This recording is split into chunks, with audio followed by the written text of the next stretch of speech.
Pernah galau nggak sebagai leader? Oh, pernah lah pasti ya. Sering banget, even right now. Menurut saya leadership itu adalah tergantung dari situasi. Siapa yang kita pimpin dan apa circumstancesnya kan. Gue harus accept bahwa gue gak tahu jawabannya. Gue galau. Lu cari bos yang pinter dan lu ikutin itu orang, sehingga lu banyak belajar dari dia, sehingga ketika nanti lu jadi bos, lu bisa udah punya experience dan lu tahu which one is good, which one is not. Be open to your own vulnerabilities and let others help you in that moment of galau itu.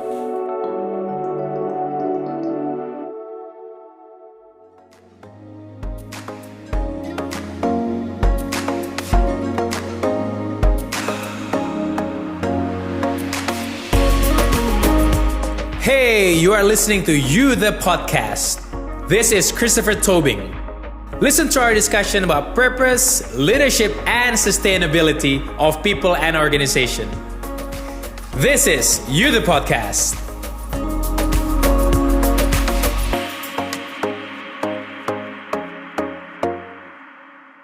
Dua-duanya cerita dari tahun 2005 dan tahun 1995. Mungkin penekanan lagi ya. Ini udah perjalanan leadership yang cukup panjang buat berdua dan dengan cerita yang berbeda-beda kayak gitu. Tapi setelah menjalani ini semua, have you seen leadership style-nya tuh berubah nggak sih dari day one sampai today? Itu berubah nggak? Dan kalau berubah tuh kayak gimana? Boleh diceritain nggak? Kenapa or bagaimana berubahnya? Mungkin Kang dulu deh, karena kita mau respect yang 95 gitu.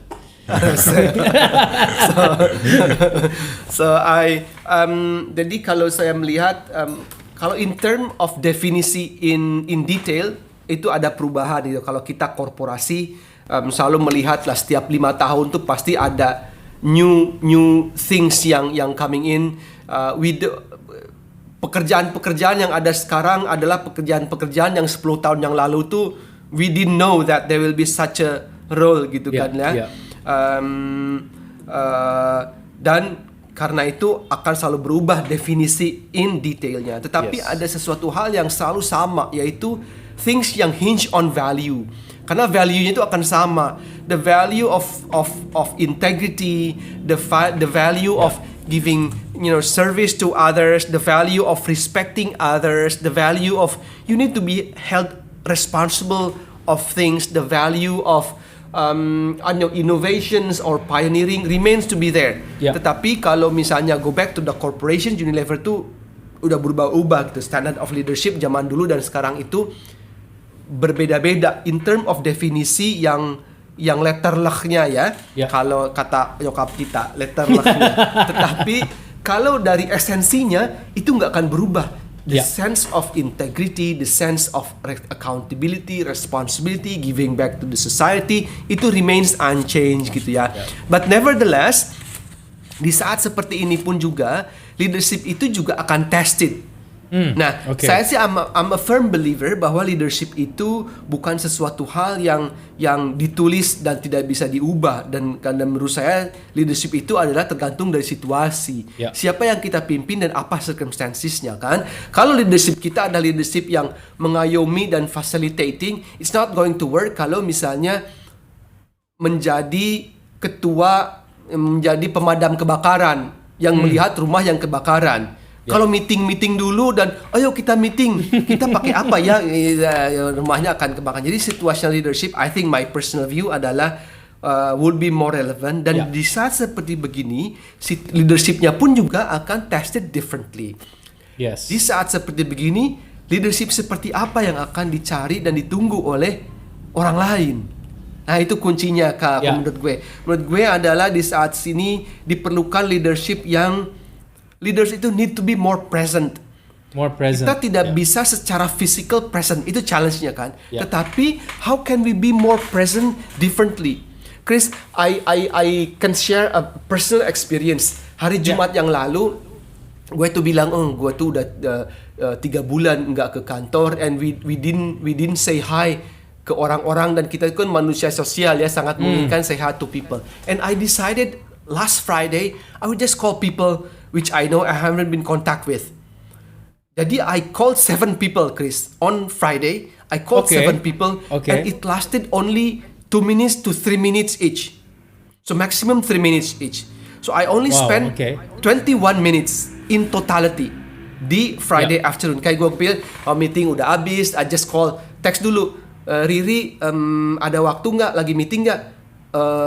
Lagi meeting Pak, tapi bentar saya keluar dulu. Nggak usah, nggak apa-apa. And she picked up the call. Ada apa Pak?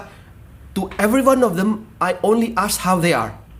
Okay. How they were Wow. doing, how the family was doing, to all 7 of them. And you know, all 7 of them itu mendoakan balik gitu ya. Mendoakan Pak, semoga Pak Willy dan keluarga sehat-sehat juga selalu gitu ya.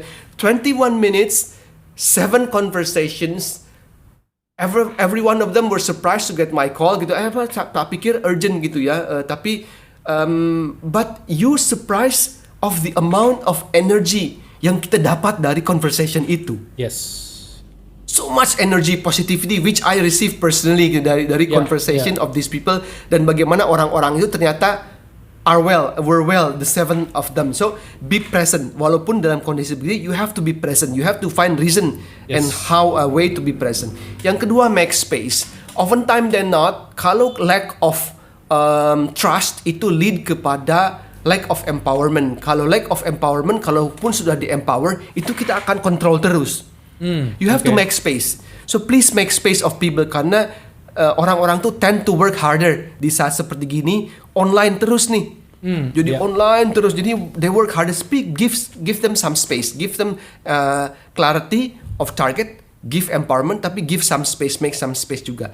Yang tiga yang penting di situasi seperti gini, leadership yang penting adalah menurut gue adalah be compassionate but also direct. Just like Tian shared tadi, direct. Kalau memang kita fokus on growth, tetapi di saat seperti gini nggak ada growthnya, what do we do? Yeah. Clear to them and be direct, but also be compassionate. We also need to understand that they are as difficult, if not more difficult than where we are right now gitu. Kan everyone punya their own challenge gitu ya. But be compassionate to them. But when we have to deliver the bad news, we have to deliver it compassionately as well. Yeah. Jadi people are not numbers. Yes. People have feeling, have thoughts, but dengan keterus terangan yang kita lakukan, I'm sure they will understand. But the way we say it has to be compassionate as well. Yeah. The last leadership style which I would encourage everyone adalah tadi kembali kepada be agile, be flexible, but continue look for opportunities. Nggak ada gunanya kalau Tian ini go to the corner and says, oh my God, nggak ada growth, gue akan extend the payroll a year and a half, but that's it. Yeah. Not enterprising is not helping juga.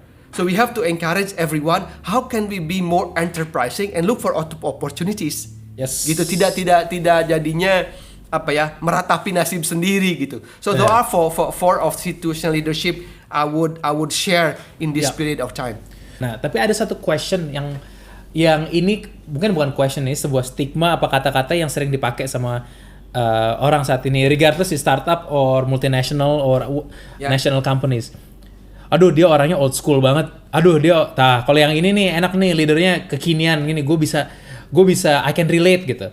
What's the difference sih sebenarnya old school leaders dan kekinian leaders lah mungkin gue bilangnya ya. Dan kalau dari segitu juga ada nggak sih? Ini pertanyaan ini, ada nggak sih tempatnya old school leader saat ini di dunia yang saat ini is changing rapidly? Ini aku throw dulu ke Tian deh. Kalau dari segi the difference between old school leaders dan leaders yang saat ini tuh seperti apa sih sebenarnya? Oke. Mungkin gue bisa cerita sedikit background gitu ya. Boleh. Gue seumur hidup belum pernah kerja sama orang gitu. Oke. Pernah, maksudnya ketika di Jerman ya gue kerja di restoran, di supermarket, yang model-model begitu deh, part time job. Gue punya bos ya, tapi model-model bosnya lebih ke supervisor gitu kan. Kita kerja yang lebih kerja kasar gitu kali ya. Ketika gue ke Indonesia, gue langsung dituntut untuk jadi leader gitu. Meskipun sebenarnya gue gak punya experience. Gue inget banget Jack Ma, gue selalu kata-katanya dia tuh bahwa ketika umur, I'm not sure ya, kayak 20s ya, sekitar umur 20s lu kerja sama orang, lu cari bos yang pinter dan lu ikutin itu orang, sehingga lu banyak belajar dari dia, sehingga ketika nanti lu jadi bos, lu bisa udah punya experience dan lu tahu which one is good, which one is not, gitu ya. Nah, gue nggak punya tuh pengalaman itu, jadi ada my life gap tuh ada situ kosong, sehingga gue harus banyak otodidak dan gue harus banyak trial and error. Kalau misalnya balik ke pertanyaan lu, old school atau new school leaders, gue sejujurnya nggak bisa jawab karena I don't have any experience with that. Cuman mungkin gue bisa ngelihat lebih ke generasi dari sisi umur gitu ya. Maksudnya mungkin biasanya tuh orang-orang yang sudah bukan millennials atau apa, kita merefer mereka sebagai old school generation gitu. Tapi mungkin style dari leadershipnya mungkin bisa new school juga gitu. Mungkin kalau misalnya gue bisa cerita, yang membedakan lebih ke urusan agility tadi lagi sih, balik-balik lagi gitu. Ketika mungkin old school leader, mereka by the book, mereka punya pakem, kalau udah ABCD ya ABCD. Tapi mungkin kalau new school, apalagi mereka hidup ketika sudah di zaman internet, sudah di zaman informasi semua mudah diakses, banyak melihat kepraktisan yang lain. Dan pada pengaplikasian, nah misalnya let's say kita dikasih task ini, mungkin yang new school dia akan lebih fleksibel dan result oriented gitu ya. Kalau yang old school maybe yang penting gue mau journey atau prosedurnya seperti yang gue mau, dan resultnya juga sama yang kayak gue mau. Gue nggak peduli cara lu gimana, yang penting resultnya ada. Nah itu yang new school. Mungkin gue melihatnya seperti itu sih. Kang, kalau dari company yang seperti ini, apa yang Tian bilang itu relevan nggak dengan keadaan-keadaan tentang mungkin di Unilever lebih kelihatan ya definisi ini gitu? Of course, kita let me share just one 10 seconds on the work with Unilever has been doing dengan millennials ini, karena millennials is a konsep yang sering disalahartikan gitu ya. Banyak sekali millennials itu miskonsepsi of millennials yang kalau menurut gue all write-ups articles about millennials were written by the Gen Ys atau the old schools. Sehingga itu adalah persepsi yang dibentuk oleh generasi tua mengenai millennials. Cilakanya si millennials ini nggak pernah menulis artikel mengenai Gen Y or old baby boomers. Karena nggak berani atau apa gitu ya. Jadi unidirectional. Sehingga kita we must correct the perception about the millennials. Apalagi sekarang more and more the populasi of company itu kan lebih muda gitu ya. Jadi all leaders itu menurut gue harus ada, I don't know what you call it. Is it leadership, standard of leadership atau mungkin capability? Tapi something what we call learning agility. Learning agility itu adalah kemampuan untuk belajar terus gitu, nggak fixated on one knowledge or skills or live in the past gitu kan ya. You have to have learning agility to learn terus dengan new conditions sehingga kita remain relevant. Dengan relevannya itu kita keep relatedness dengan orang-orang yang tentu lebih muda gitu ya. Nah, I don't want to brag with you, but I installed this nice microphone using this thing also ya untuk podcast ini gitu. Jadi I have to learn these things, how the new generation are connecting to others to this podcast juga gitu ya. Karena in the past we never learned about this. Jadi we have to keep ourselves abreast of technology, of the way people are doing things, connected dengan new generations. Usia itu nggak bisa mundur lagi. Yang namanya umur nggak bisa mundur lagi kan ya. Tetapi at least kita mengetahui apa sih what makes the young generation itu ticks. Kenapa sih young generation itu less doing this, more doing that, less doing this, less doing, tanpa judging. Yang sering itu menurut gue di old generation itu judging. Judging itu begini misalnya, kamu main internet terus, stop main internet terus, karena pasti kamu cuma main game terus di internet terus. Padahal not knowing bahwa they are more productive kalau produktif itu diukur dari finansial misalnya ya. Kalau produktif itu diukur di finansial, they're more productive in a span of 3 months, 6 months compared to what their parents been doing in the entire life in terms of financials through technology gitu Yeah, ya. Jadi yeah. jadi we have to be open to paradigm, I think. Open to paradigm, have learning agility sehingga kita itu remain relevant. Tapi ada satu hal yang selalu gue terlalu ingatkan kepada my children, go back to your Yes. sense of purpose, sense of value. Karena a bit of ini juga kalau gue kasih kritik gitu ya.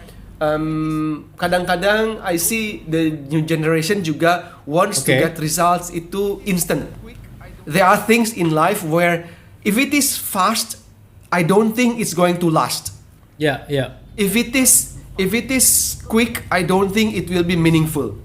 Success is measured on achievement of something which is perhaps difficult, challenging, great, susah, Yes. dan akan yield kepada sesuatu hal yang meaningful itu tadi.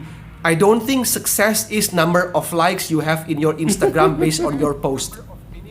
Nah ini ya, jadi what is the standard of success you need to redefine.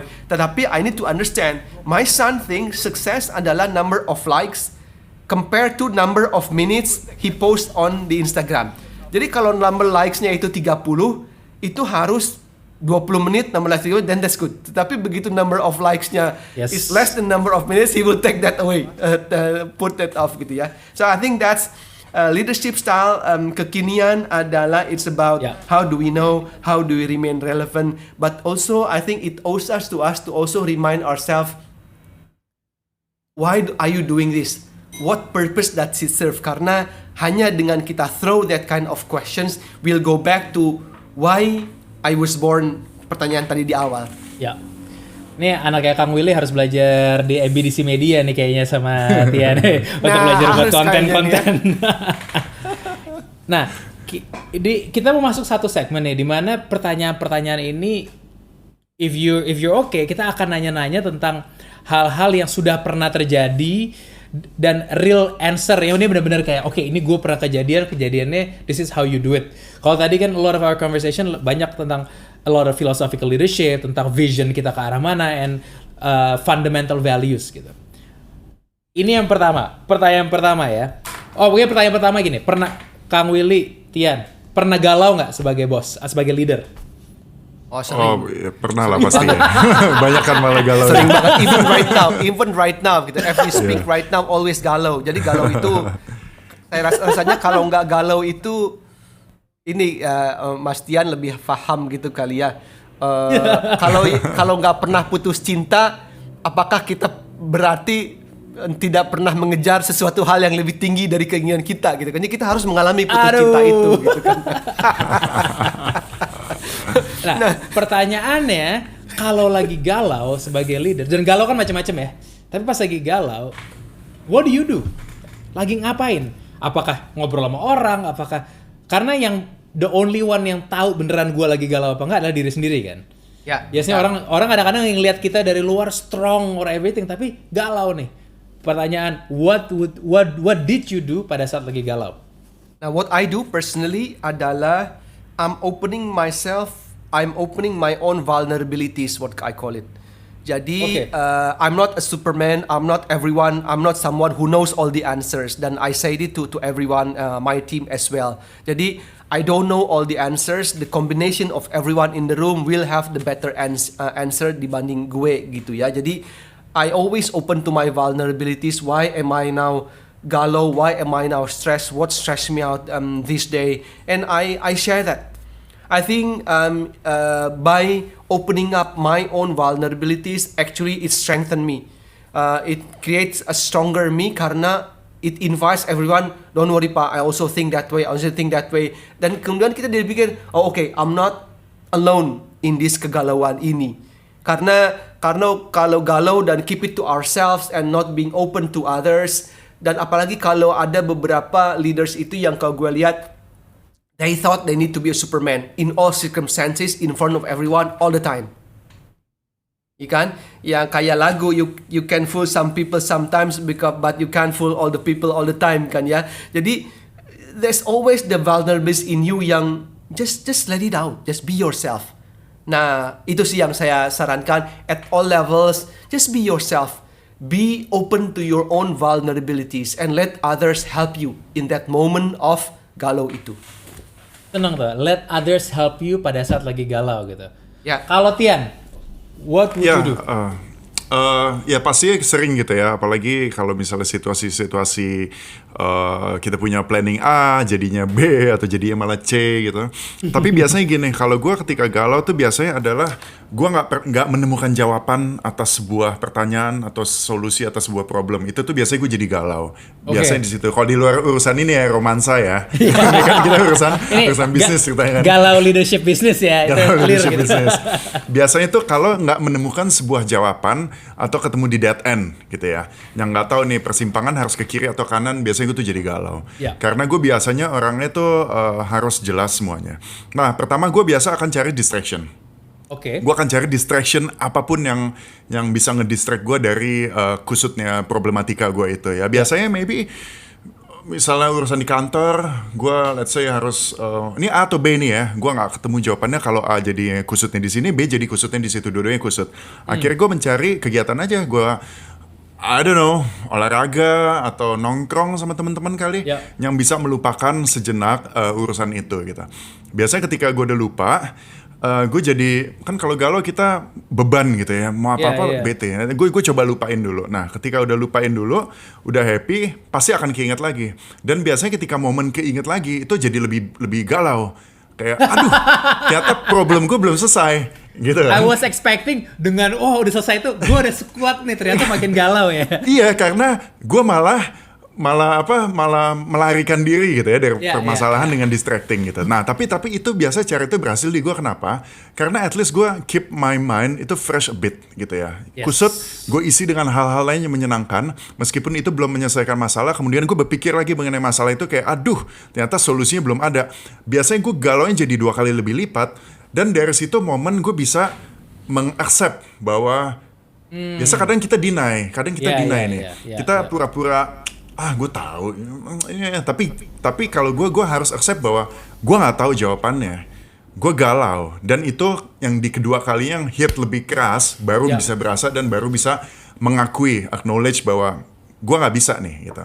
Nah, ketika udah momen itu, biasanya itu gue akan lebih chill, orangnya. Gue akan lebih bisa terbuka ngomong sama orang, gue akan bisa ketemu. Nah, itu momen untuk gue ketemu my partner misalnya. Kalau di bisnis kita akan lebih ngobrol lebih serius. Kalau awal kan deny kita masih agak-agak malu-malu. Gue tahu lah pasti jawabannya. Gue nggak mau buka dulu dong gitu kan. Tapi untuk ngebuka pun sebenarnya nggak gampang. Dan kalau gue caranya seperti tadi itu, gue akan ngobrol, gue akan sharing, dan gue akan mendengar masukan dari orang lain. Meskipun ujung-ujungnya adalah gue yang harus ngambil keputusan A atau B. Ya, dari masukan-masukan itu akan gue pertimbangkan, gue distracting lagi sambil fun, sambil melakukan hal-hal yang menyenangkan. Gue coba sambil memikirkan keputusan A atau keputusan B itu. Karena kalau misalnya gue, mungkin tiap orang beda ya, cuman kalau gue dalam situasi galau gue harus memutuskan, dalam situasi sangat emosional gue harus memutuskan, biasanya keputusannya salah. Tapi paham. I believe in my own gut feeling gitu. Dan biasanya itu benar. Jadi gue harus melakukan hal yang menyenangkan sembari gue ngebayangin A atau B. Nanti dari situ biasanya ada aja jawabannya, tiba-tiba ada aja. Ya, meskipun nanti kalau ternyata keputusan itu salah, itu bukan sebuah keputusan yang paling terbaik, tapi at least I've made my decision. Dan gue harus jalan dengan keputusan itu. Dan kalaupun salah, ya gue sebisa mungkin jangan regret gitu ya. Karena I've made that decision gitu. Ya, itu mungkin harus seperti itu untuk menjadi pembelajaran gue aja untuk di next kegalauan lagi. Kalau gue cara seperti itu. Nice, bener sih. Karena maksud gue yang kita ingin orang dengar saat ini adalah it's okay ya galau gitu loh. Apalagi di masa-masa kayak gini kan pasti banyak yang lagi galau. Terus ada juga mungkin yang self blame, malah kok gue nggak bisa membuat ini. But kayak Pak Willy dan Tian bilang tadi, be vulnerable, malah ya udah deh accept aja bener bahwa ya udah gue buat makin galau aja dulu supaya gue bisa accept, refresh sedikit di posisi nggak terlalu emosional, barulah di situ you make the decision. Thank you. Ini ada pertanyaan satu lagi nih. Ini mungkin gua tanya ke Tian lagi dulu deh ya. Pernah nggak punya temen dulu in the same level atau dulu in the same level, ini bisa ngomong even your career di sebagai actor ya. Dulu kurang lebih mulainya sama, tapi tiba-tiba you're in the top level. Terus you have to work together. Jadi in a way kayak you're in a higher leadership position daripada orang tersebut, daripada teman lo. Terus lo harus kerja bareng di mana kayak lo lebih tinggi daripada temen yang memulai karir mungkin sama-sama dulu. Ya, betul. How do you manage relationship pada saat you are in a higher leadership position daripada temen gitu? Temen di sini mungkin definisi temennya adalah teman sahabat gitu ya, atau teman acquaintance, maksudnya teman orang yang cuma kenal, lebih ke arah sahabat teman main, gitu. Teman main bareng gitu kan ya. Yes. Gue selalu gue mungkin kalau teman-teman gue ngeliat gue tuh orangnya agak hitam putih gitu ya. Kalau misalnya temen berteman gue benar-benar berteman, gue lupa semuanya. Tapi ketika kerja bareng, kadang-kadang lu kayak nggak tahu temen aja, digituin gitu. Benar. Jadi gue sih sebenarnya nggak masalah seperti itu, dan pun gue juga pernah ketika urusan kita produksi, gue jadi produser dan gue meng-hire which is itu temen gue sendiri. Untuk menjadi one of the crew gitu ya. Itu kan secara hierarki udah sangat-sangat beda gitu. Betul.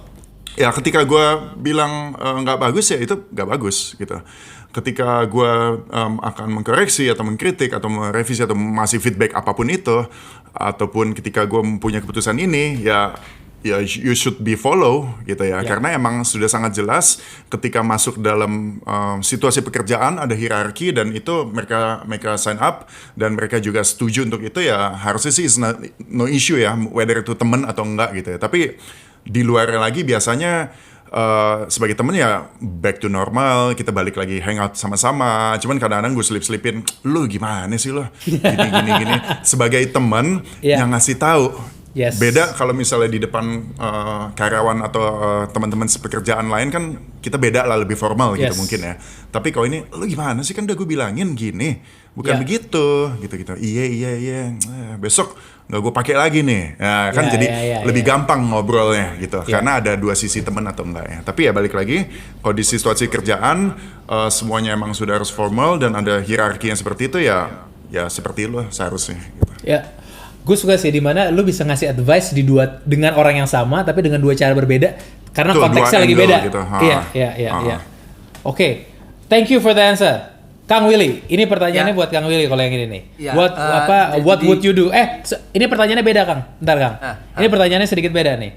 Kalau pernah nggak sama bos, kalau tadi kan temen nih, kalau Kang Willy punya fundamental difference sama bosnya Kang Willy nih. Bosnya Kang Willy bilangnya ke kiri, tapi Kang Willy mungkin bilangnya ke kanan. Itu gimana tuh handlingnya? Kalau tadi teman ini sama leader atau bosnya sendiri malahan. I would normally in that circumstances biasanya gue langsung clear the air. So I don't take a fight in front of public. Jadi misalnya kalau ini di team meeting, team meeting, okay boss, let me get back to you on this one. I'm still not convinced.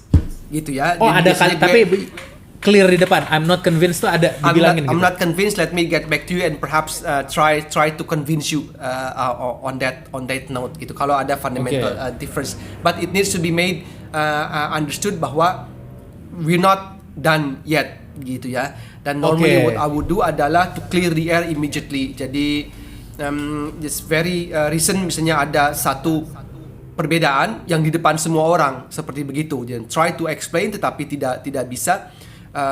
Dan kita bilang kalau begitu let's pick up in a call today itself dengan beberapa orang yang lain yang memang berhubungan and clear the air. Jadi debatnya itu kalau dilakukan di big group gitu ya would either embarrass me atau embarrass him atau embarrass others gitu kan ya. And that's not actually my style because I don't think it's productive gitu ya of spending the time. And then what I would do that let's pick it up later. Dan actually yang sesuatu hal perbedaan yang signifikan ini as recent as last week itu was sorted in 10 minutes call later. Just in small group and clear the air because I don't think it's bagus juga gitu ya unless to certain point to certain point, misalnya kalau decisionnya itu adalah the owner of responsibility of decision adalah dia, bos kita gitu ya, bukan kita. Yeah. Then of course we limit di mana limit kita of there is ada accountability, ada responsibility. Ultimately he's responsible for everything gitu misalnya ya. Yeah. But I'm accountable on this one. Tetapi jadi kita tahu where are our limits of accountability and where his responsibility will start. So long as we clear on that one, then in that case that's fine. Tetapi normally saya akan resolve ini dengan different, tetapi needs to be cleared immediately. Kalau that's how I do it. Jadi jangan sampai is either you accept in the meeting, okay boss, I'll take it. I don't agree. This is why I don't agree. But in overall term of it's your responsibility, I will support. But this is why I'm not agree. Yeah. But done and support. Okay. Gitu kan ya. Jangan sampai di belakangnya Cerita-cerita ngomong agree lagi. tapi nggak dilakukan. Yeah. Nggak dilakukan. That's we should not do. Gitu. Okay. If we still think it's not the right decisions, we must clear the air and pick it up immediately gitu. Yeah. To clear the air. Walaupun decisionnya still his decision, tetapi at least we have put forward our thinking. Jadi jangan makan hati lah, jangan makan hati, jangan disimpan dan at the end kita nggak mendukung juga decision itu gitu. Jangan begitu. Ya. Oke, jadi artinya kita juga harus clear the air lagi di forum lebih kecil, terus kita cek sama dia tentang responsibility-nya ada di lu ya kalau kayak begini kasarnya ya. But then at the same time kita juga pada saat menjalankan udah wholehearted juga gitu ya. Betul, wholehearted, exactly the right word. Ini pertanyaannya buang egonya gimana tuh di situ. Nah ini mungkin sama buat Tian juga ya. Pada sekarang as leader kadang-kadang kita harus buang ego. Apalagi kalau kita harus following a direction either dari bos atau dari klien gitu ya. Kita harus ada buang egonya and we have to lead the team ke arah sana. Ke arah yang sebenarnya kita tahu, kalau gue mungkin belok dikit di sini deh, tapi dia maunya kita ke lurus gitu. Cara kita buang ego as a leader tuh gimana sih? I think leader punya ego, leader itu penting juga sih ya gitu. Tapi I think recognizing our limitation is also important as a leader gitu ya. Tadi open to vulnerabilities, tetapi juga open to new paradigm. I think as a leader kita juga harus proud bahwa kita itu leader itu bukan orang yang paling tahu semuanya, and I need every one of you, my team members, to support me as well gitu. Otherwise there's no use of us. Jadi gue sih nggak pernah ada momen dimana thanksin banget sih gue dibeginikan gitu, karena my view adalah just be open and honestly say, my God, your idea is much better than mine. Let's do it your way gitu. Jadi kita juga lebih ringan sih gitu. Ya. Kalau Tian gimana? Cara ngilangin ego tadi ya? Ngilangin ego tadi. Kalau aku sih harus sadar aja bahwa kita selalu bekerja di teamwork gitu ya. Mau sebagai leader, mau sebagai apa, tapi kalau aku selalu ngelihat result dari sebuah teamwork itu adalah ya kolektif gitu ya. Jadi ketika ego saya itu mungkin akan menghambat proses sehingga akhirnya menjadi menghambat result. Ya kalau gue sih melihat yang penting resultnya gitu. Kalau ini nggak seperti kemauan gue caranya gitu. Tetapi ketika ujungnya resultnya adalah ya kurang lebih seperti kemauan kita bersama, ya gue jalankan gitu ya. Meskipun caranya tidak dengan cara gue gitu. Yang penting adalah resultnya adalah kemauan kita bersama semua, termasuk di situ kemauan gue juga. Collective results-nya tadi ya. Nice. Oke. Wow. Kang Willy, Tian, ini we've talked a lot sih tentang leadership dan thank you banget udah sharing ini semua. Ini dari ini semua yang kita harap sih teman-teman yang lagi dengerin sekarang, you take notes atau denger ulang lagi, take bits and pieces and apply to your situation. Karena kalau kita lihat ini two leaders yang very very different. Ya, Tian dengan Cumi ID dengan bisnis lainnya yang banyak banget, nanti tinggal cari tahu sendiri. At the same time masih melakukan production juga, dan Kang Willy yang since 1995 sampai 2020 building the career and sampai di posisi ini, itu very different one, but fundamentally yang kalau kita lihat banyak banget leadership nuggets yang bisa diambil. Kalau gitu, thank you so much lagi from You The Podcast. It's been a pleasure to have both of you here. Buat Kang Willy, good luck. Good luck di Unilever dengan keadaan seperti ini, work from home. Kita semoga semuanya everyone is healthy. Buat Tian juga Cumi ID, good luck with that, with everything Thank you, that's going thank on. you. Semoga we can see Thank the you. launch very soon and we can use it ya sebentar Yes. lagi. Thank you. Oke, kalau gitu buat Thank you, for guys. everyone still listening, thank you so much and tune into the podcast. Kita akan dengar lagi tentang lebih banyak tentang leadership, sustainability, and purpose di podcast berikutnya. Thank you semuanya. See you.